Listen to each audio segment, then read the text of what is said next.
Hi there and welcome back to another Q&A. We've had quite a lot come in while I was having a bit of time off in the summer, so there's a bit more than usual. So this one has come in on YouTube. So how do I find out my anchor colour? It should match my skin tone.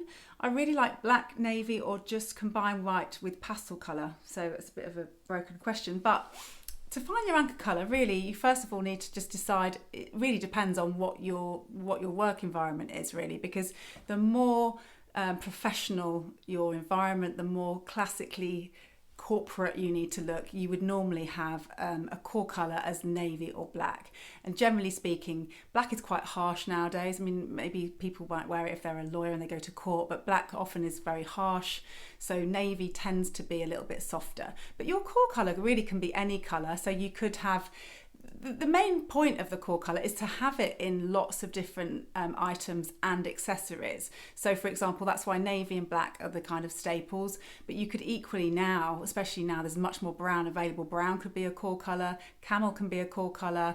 I have a sort of beige as one of my core colours, for especially for summer outfits. So it's really thinking that in mind of like what's your favourite neutral that you can wear, that you would be able to find shoes in, a bag, a belt, a coat, trousers, everything in. That's where you've got like a almost like this kind of pillar that goes through your wardrobe. But equally speaking, especially say we're going into winter now, you could have a sort of wine burgundy colour as a core colour. You might even decide that bottle green is your core colour, or pale blue. It really depends. But the point is to have something that you can get in lots of different pieces. And generally speaking, if you're warm colouring, you want to go maybe more for navy rather than black. But really, I mean, I think rules are made to be broken. So if black is a colour that you love, that is the easiest option to go for black. So I hope that is useful for you. And then another, it's got a very long handle, so I'm not going to read that out. I was wondering, how many pieces of clothing does a woman with a casual chic style does not have an office dress code? I'm trying to create an all-season capsule wardrobe and I'd appreciate your input.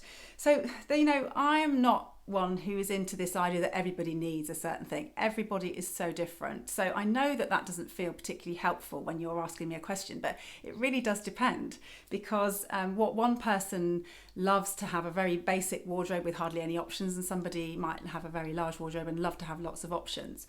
I have got a list of what I call the essential core items in my book. I haven't got it to hand to read out here. I will drop it under the video on this channel just to see. But it's really is a loose list, because as I say, what's right for one person. So for example, not everybody does need a white t-shirt, or not everybody does need a silk blouse. These are things that I recommend. So often I'll say things like in my list, an off-white top, because that could be anything from a t-shirt if you work in a casual environment, all the way to a silk blouse if you work in a smart environment. So I'm not someone who's got these prescriptive lists of everybody needs a insert item here, but much more you have to make it your own. So in terms of items, again, I'll just use my Elevate members as an example. We've got everything from members who've got very tiny capsule wardrobes to members who've got really massive wardrobes and just love to have the variety.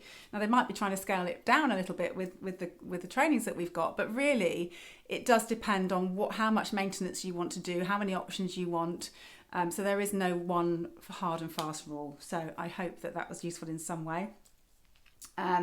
Someone said, how do I manage this when your weight fluctuates due to medication? I end up having 3 different sizes, so tailoring everything is prohibitive to me. Very frustrating.